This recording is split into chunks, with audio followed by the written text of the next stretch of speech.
A blessed Sunday to us.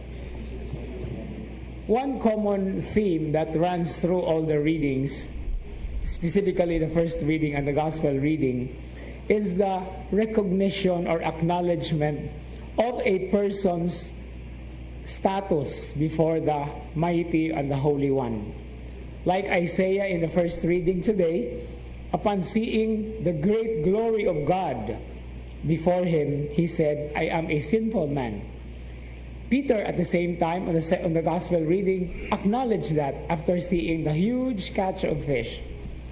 Now, this particular acknowledgement is actually the basis or the template whenever we talk about vocations. Actually, in the Archdiocese of Cebu, this month, the month of February, is dedicated for vocation campaigns.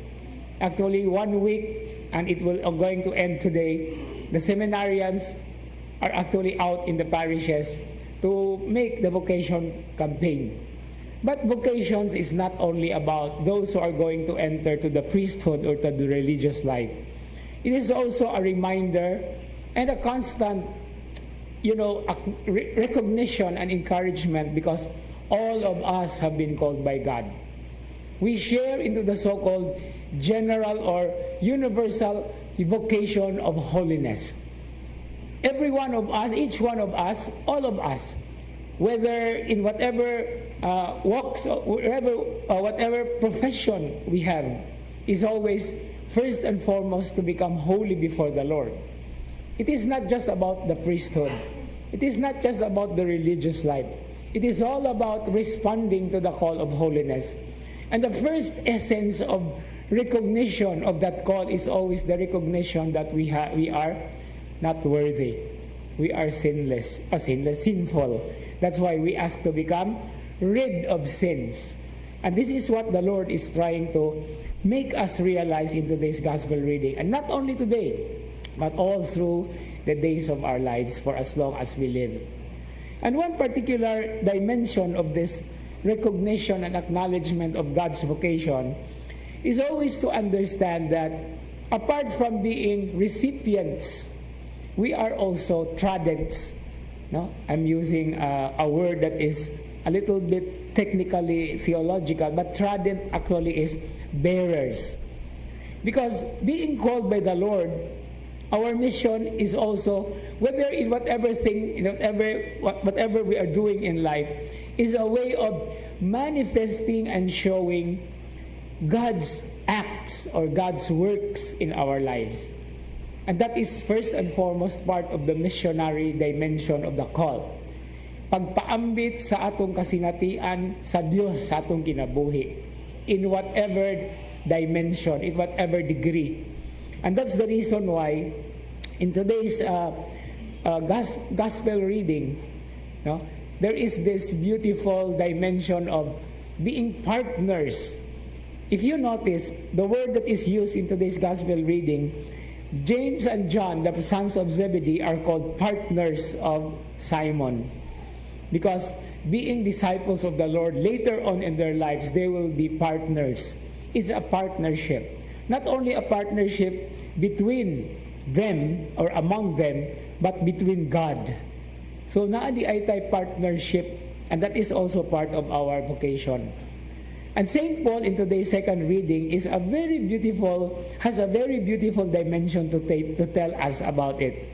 It's all about tradition. But this tradition that we are actually receiving and that is being handed down to us and we are receiving should be felt and should be experienced by people who are alive. That's why St. Luke's Gospel, for example, does not call the first disciples as fishers of men, but catchers of men. Of course, they're already fishermen, but they are catchers of men. But actually, somebody asked me, Padre, dili ba ito sila gitawag aron mahimong pulis?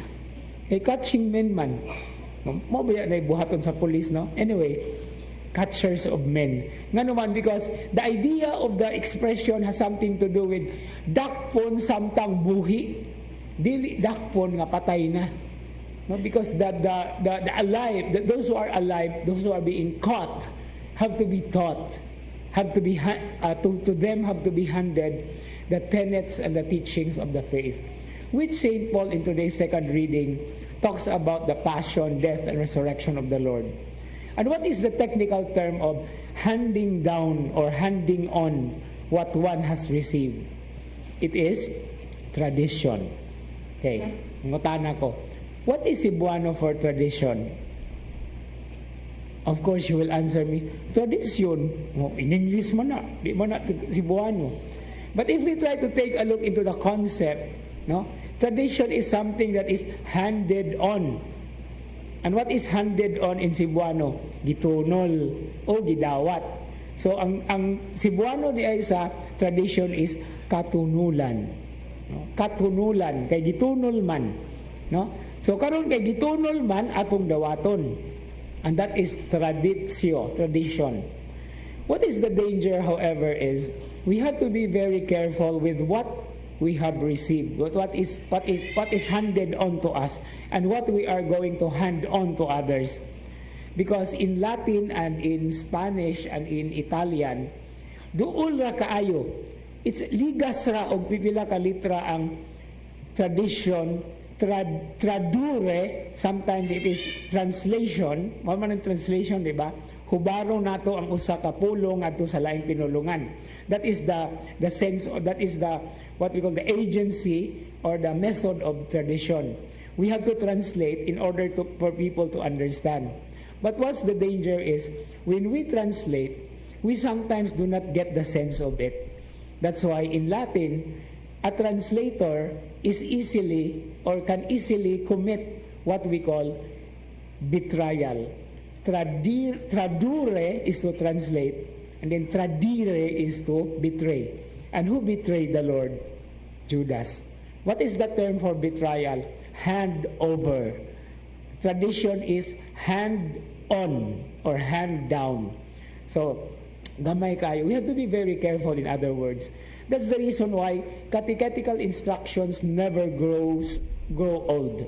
We are constantly reminded, we are constantly taught, and we actually also exercise, while at the same time exorcise. No?